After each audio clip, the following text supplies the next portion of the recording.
내가 그리스도와 함께 십자가에 못 박혔나니 그런즉 이제는 내가 사는 것이 아니요 오직 내 안에 그리스도께서 사시는 것이라.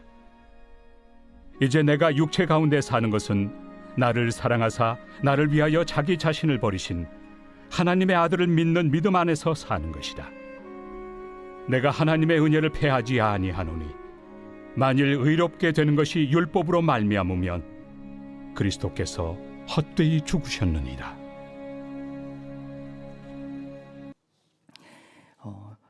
율법주의에 대해서 들어보신 적이 있으실 거예요. 율법주의는 행위로 거룩함을 얻을 수 있다고 말하는 것을 의미합니다.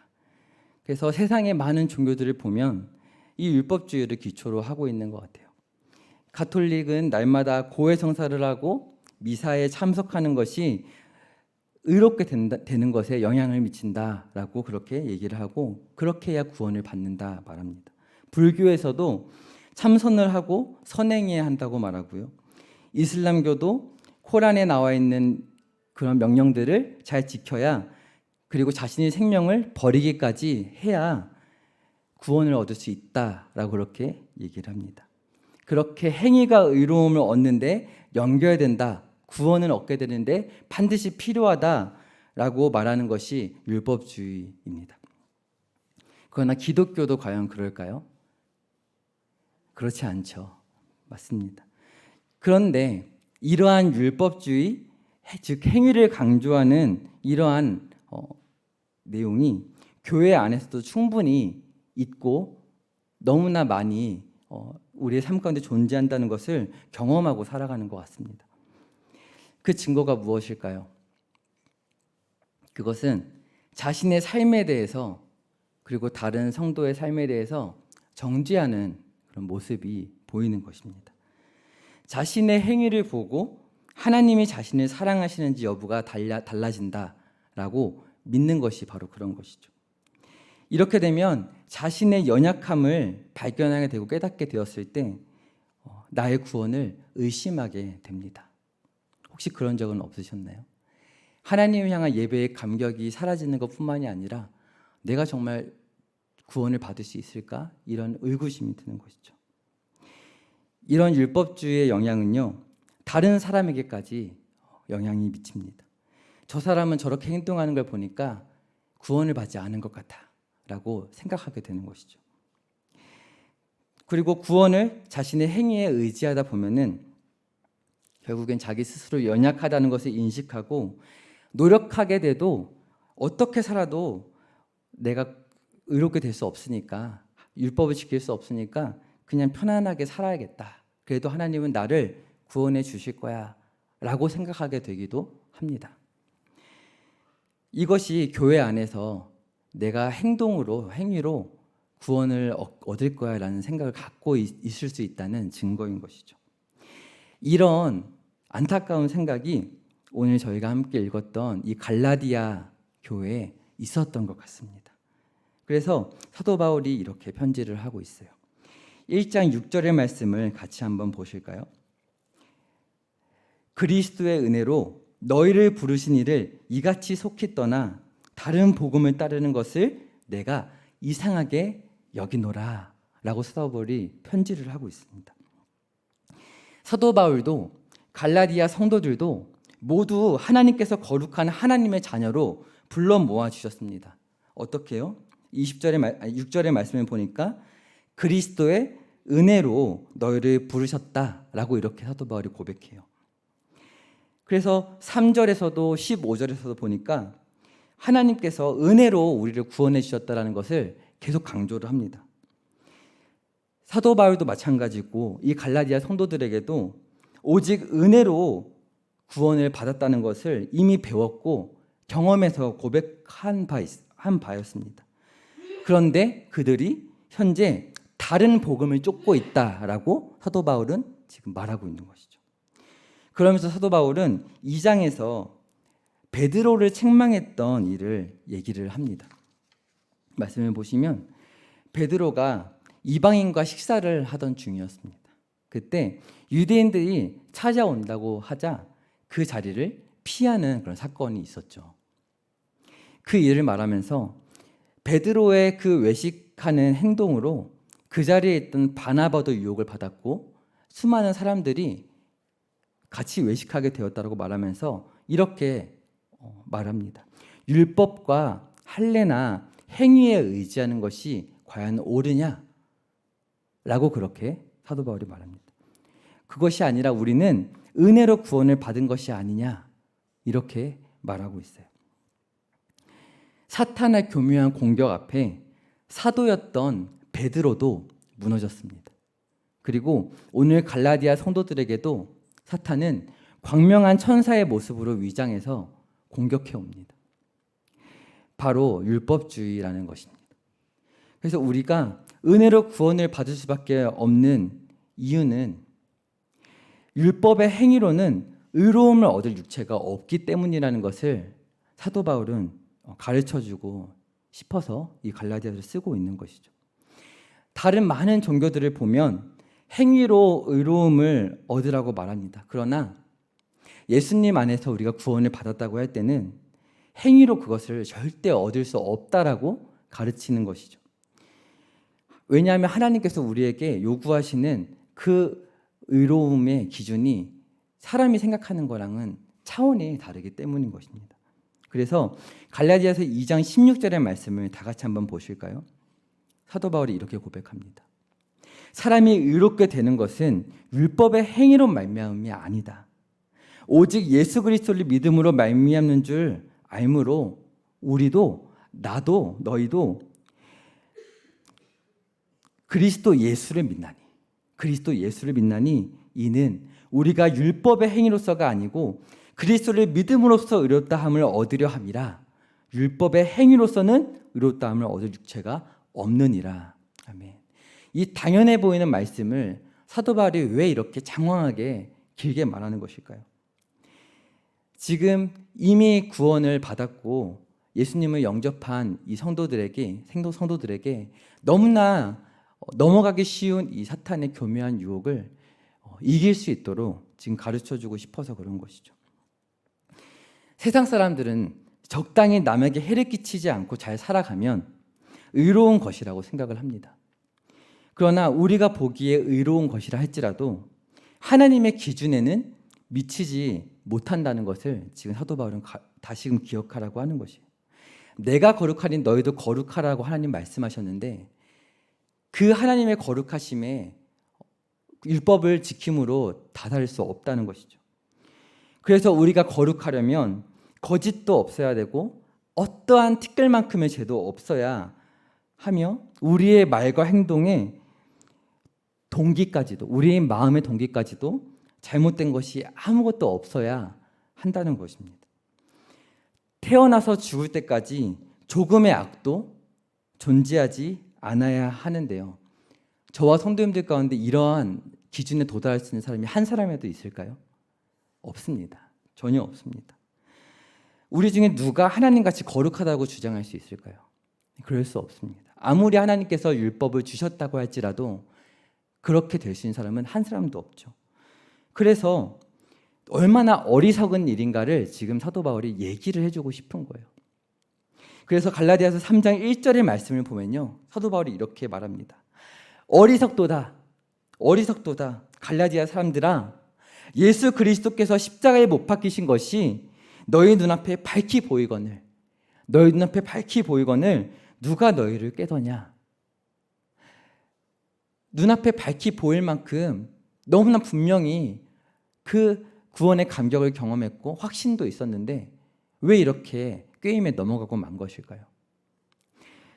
오늘 이 말씀을 보면서 이렇게 성도 간의 교제가 말씀으로 서로 가르치고 권면하는 이 관계가 얼마나 중요한지를 보게 됩니다. 너무나 당연해 보이는 이 진리가 그 말씀 앞에 자신을 돌아보지 않을 때 무너지고 마는 것이죠. 그래서 사도 바울은 다시금 말해주고 있는 거예요. 갈라디아 성도들이 들은 복음은 은혜로 얻는 구원이었습니다. 율법의 행위로는 아무도 의로움의 기준에 다다를 수 없기에 예수님께서 이 땅에 오신 것이죠. 바로 그것이 너무나 간단한, 너무나 놀라운 복음의 내용인 줄 믿습니다. 아멘. 그래서 오늘 읽은 본문 20절에서 사도 바울은 고백합니다. 내가 그리스도와 함께 십자가에 못 박혔나니 라고 고백합니다. 이 말은요, 십자가의 강도들처럼 사도 바울이 예수님과 함께 못 박혔었다, 네 번째 십자가에 달렸었다 이런 말일까요? 그런 것이 아니죠. 갈라디아 성도들도 사도 바울도 그 십자가에 달리지 않았었습니다. 그러나 우리가 예수님을 영접하는 순간 예수님이 십자가에 돌아가심으로 우리의 죄가 사해졌다. 즉 율법의 모든 요구를 완전하게 우리가 충족하게 되었다라는 굉장히 신비한 복음의 비밀을 지금 얘기하고 있는 거예요. 바로 주님께서 십자가에서 말씀하셨던 이제 다 이루었다라는 그 말씀이 어떤 의미를 갖고 있는지를 사도 바울은 얘기하고 있는 것입니다. 율법은 하나도 티 없이 완전한 삶을 그 말씀을 듣는 이들에게 요구합니다. 말하는 것과 행동하는 것 모든 부분에서 하나님처럼 거룩할 것을 요구합니다. 그렇게 살지 않을 때 율법은 그 율법에 비추어서 저주를 받을 것을, 사망에 이르게 될 것을 선고합니다. 죄 때문에 우리가 정죄를 받고 죄책감을 느끼고 죄의 심판을 두려워하게 되는 것이 우리가 성경을 볼 때, 율법을 읽을 때 얻게 되는 결론입니다. 그러나 예수님께서 십자가의 죽으심으로 이와 같은 율법의 모든 요구가 충족이 되었다는 걸 사도 바울은 다시 얘기하고 있는 것이에요. 그래서 로마서 8장에 보면은 사도 바울이 이렇게 얘기합니다. 로마서 8장 3절로 4절 말씀을 같이 한번 읽어보도록 하겠습니다. 함께 읽겠습니다. 시작. 율법이 육신으로 말미암아 연약하여 할 수 없는 그것을 하나님은 하시나니 곧 죄로 말미암아 자기 아들을 죄 있는 육신의 모양으로 보내어 육신의 죄를 정하사 육신을 따르지 않고 그 영을 따라 행하는 우리에게 율법의 요구를 이루어지게 하려 하심이니라. 아멘. 그러므로 우리의 행위가 하나님의 사랑을 더할 수 있거나 그것을 가감하는 것이 아니라는 것을 사도 바울은 얘기하는 거예요. 우리가 잘 살았다고 해서 하나님의 사랑이 더 커지는 것이 아니고 실패하고 낙심해서 죄를 지었다고 해서 하나님의 사랑이 덜어지는 것이 아니라는 사실을 얘기하고 있는 것입니다. 내가 어떻게 살았냐는 그 행위에 따라서 하나님의 사랑이 변하지 않는다는 것입니다. 예수님께서 십자가에 못 박혔을 때 나의 모든 죄가 다 사해졌기 때문인 것이죠. 그 놀라운 비밀이 오늘 저와 성도님들에게 주어진 복음의 비밀입니다. 나의 불순종이 하나님을 실망시키거나 하나님을 더 분노케 하는 이유가 아니고 반대로 내가 순종한다고 해서 하나님은 나를 더 사랑해야 한다거나 나에게 어떤 자격이 생기는 것이 아니라는 사실을 사도 바울은 얘기해 주고 있습니다. 하나님 앞에 내가 이 정도면 좀 거룩해진 것 같으니까 이번 주에 예배 때는 내가 좀 더 많은 은혜를 받을 수 있겠지라는 식의 생각은 어딘가 틀렸다는 것이죠. 우리가 하나님 앞에 나올 수 있는 것은 오직 하나님께서 우리를 의롭게 하셨기 때문에 그것을 기억해야 한다고 말씀하고 있는 것입니다. 아멘. 그래서 우리가 의롭다함을 얻는 것은 예수 그리스도의 의로움으로 옷 입었기 때문이라는 것을 사도 바울은 가르쳐주고 있는 거예요.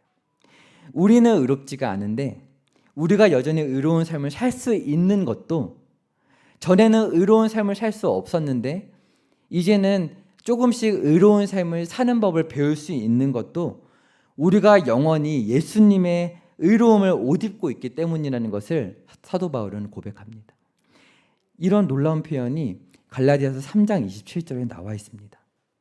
누구든지 그리스도와 합하기 위하여 세례를 받은 자는 그리스도로 옷 입었느니라. 아멘. 그래서 마치 시내산에서 예수님 하나님을 만났던 그 이스라엘 백성들이 율법을 받았을 때 이미 홍해를 건너고 나서였던 것을 기억하게 되죠. 출애굽을 하면서 구원을 얻은 것이 먼저이고 그리고 율법을 받았던 것을 기억할 때 세례를 받는 것, 그 홍해를 건너면서 하나님 앞에 구원받은 백성이 된 것이 먼저라는 것을 사도 바울은 얘기하고 싶은 거예요. 우리를 먼저 보시는 것이 아니라 예수 그리스도를 보시고 예수님을 의지하는 저와 성도님들을 의롭다라고 봐주시는 것입니다. 그렇기 때문에 그 누구도 행위를 가지고 우리를 정죄할 수 없습니다. 그래서 로마서 8장 1절로 2절 말씀에 이렇게 고백하는 것이죠. 그러므로 이제 그리스도 예수 안에 있는 자에게는 결코 정죄함이 없나니 이는 그리스도 예수 안에 있는 생명의 성령의 법이 죄와 사망의 법에서 너를 해방하였습니다. 아멘. 그래서 오늘 본문에 이렇게 계속해서 고백하는 거예요. 오늘 함께 읽은 20절 말씀을 보면요. 그런즉 이제는 내가 사는 것이 아니요 오직 내 안에 그리스도께서 사시는 것이라. 아멘.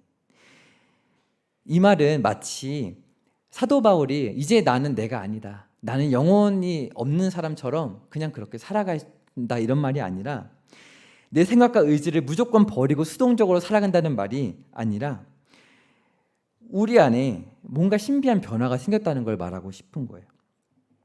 안 믿는 사람들과 같이 여전히 연약한 육체 가운데 살아가지만 때로 죄를 짓고 유혹에 빠지기도 하지만 무언가 다른 점이 있다는 것이죠. 믿지 않는 사람과 우리가 다른 것은 바로 우리 안에 예수 그리스도께서 살고 계신다는 놀라운 사실입니다. 아멘. 그래서 오늘 이 말씀을 볼 때 어떤 사람들은 예수님께서 죽으시고 부활하신 것은 그것은 거짓말이야. 그건 그냥 하는 말이고 사실 다 조작된 거야. 사도 바울이 이렇게 말하는 것은 그 도덕적으로 훌륭하게 사셨던 그 예수라는 선생에게 의리를 다하고 자기가 그냥 따르고 싶어서 하는 말이야 라고 하는 사람들도 있지만 사도 바울이 말하는 건 그게 아니죠. 정말 내가 예수님과 함께 죽었다. 예수님이 십자가에서 죽었지만 그것보다 지금 내가 예수님과 함께 죽었다. 그리고 또 부활을 경험했다라는 고백을 하는 것입니다. 성경은 이것을 일컬어서 새로운 피조물이 되었다라고 그렇게 표현합니다. 예수님께서 성령님을 통해서 우리 안에 살고 계신 것이죠. 성령님은 우리 안에서 우리의 연약함을 도우시고 탄식하시면서 기도해 주십니다. 그래서 로마서 8장 26절의 말씀을 보면 여전히 우리가 연약한 육체 가운데 살아가지만 성령님께서 우리의 연약함을 도우신다라고 이렇게 기록하고 있어요.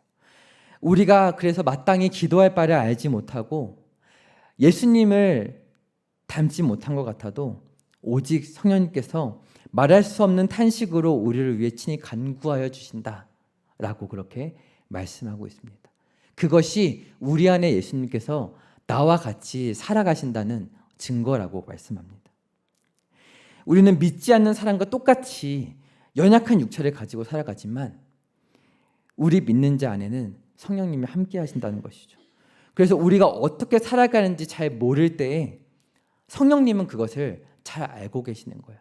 나와 같은 기질을 가진 사람이 나와 같이 어떠한 것에 맨날 넘어지는 그런 연약한 사람이 어떻게 하나님을 닮아갈 수 있을지에 대해서 내가 지금 해결해야 될 죄악이 무엇이고 내가 하나님 앞에 기도해야 될 것이 무엇인지를 내 안에 계신 성령님께서 알고 계신다는 거예요. 사도 바울은 그것을 고백합니다. 그래서 내가 하나님을 위해 거룩하게 살아가는 것이 먼저가 아니라는 사실을 갈라디아 성도들에게 오늘 저와 성도님들에게 가르쳐주고 있는 것입니다. 정말 중요한 것은 그분께서 날마다 우리를 거룩하게 만드신다는 사실을 믿는 것이고 그분을 의지해야 한다는 것임을 믿으시길 바랍니다. 아멘. 그래서 20절에 이렇게 고백하죠. 이제는 내가 육체 가운데 사는 것은 나를 사랑하사 나를 위하여 자기 자신을 버리신 하나님의 아들을 믿는 믿음 안에 사는 것이다. 아멘. 여전히 육체 가운데 삽니다. 그래서 때로는 오라 나는 곤고한 사람이로다 고백을 합니다. 육체를 가진 모든 사람은 이렇게 고백할 수밖에 없어요. 주님 안에서 잘 살아가는 것 같이 보일 때가 있지만 어떤 날은 죄로 인해서 철저하게 처절하게 무너지고 실패하는 삶을 삽니다. 그래서 아브라함은 때로 믿음의 조상처럼 살아갔습니다. 그러나 어떤 날은 아내를 누이라고 부르는 그런 너무 연약하고 비참한 모습을 보여주었어요. 이방신 앞에서 담대히 하나님을 선포했던 엘리야도 어떤 날은 두려움에 사로잡혀서 내가 죽고 싶다라고 하면서 하나님을 피해서 도망가기도 했습니다.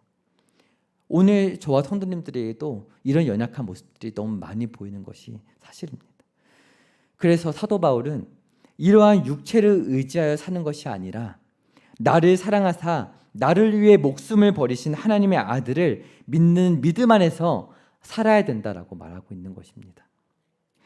우리의 믿음의 대상은 그래서 나의 행함도 아니고 나의 순종도 아니고 예수 그리스도이신 것입니다. 아멘. 그래서 그분은 나를 위해 자신의 생명을 버리신 하나님의 아들이라는 것을 바라보면서 요한복음 13장 1절에 예수님께서 이렇게 말씀하셨죠. 세상에 있는 자기 사람들을 사랑하시되 예수님은 끝까지 사랑하셨다. 자기 사람들 끝까지 사랑하셨고 요한복음 15장 9절에 아버지께서 나를 사랑하신 것처럼 독생자이신 예수님을 사랑하신 것처럼 그 예수님은 나도 너희를 사랑한다 라고 이렇게 말씀하셨어요. 그래서 이 놀라운 사랑으로 죄인인 우리와 하나로 묶이셔서 십자가에 달리신 것이죠.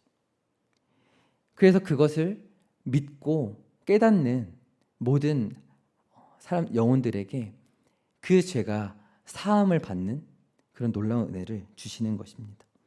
그래서 이러한 복음을 눈으로 본 천사들은 이렇게 노래합니다. 요한계시록 5장 12절 13절을 보면 죽임을 당하신 어린 양은 능력과 부와 지혜와 힘과 존귀와 영광과 찬송을 받으시기에 합당하도다. 보좌에 앉으신 이와 어린 양에게 찬송과 존귀와 영광과 권능을 세세토로 돌릴지어다. 아멘. 네, 이러한 찬양의 고백이 너무나 부족하지만 오늘 이 예배를 통해서 그리고 날마다 드려지는 예배와 날마다의 삶 가운데 우리의 삶을 통해 드려지시기를 축복드립니다. 아멘. 이 찬양을 받으셔야 마땅하신 예수님이신데 너무나 안타깝게도 우리의 삶을 통해 참 미약한 것 같아요. 그런데 예수님께서는 그런 우리를 위하여 채찍에 맞으시고 조롱을 당하시는 걸 부끄러워하지 않으셨다는 사실을 오늘 기억하며 나아갑니다. 그래서 오늘 우리에게 그 예수님의 능력이 될 수 있는 것이죠.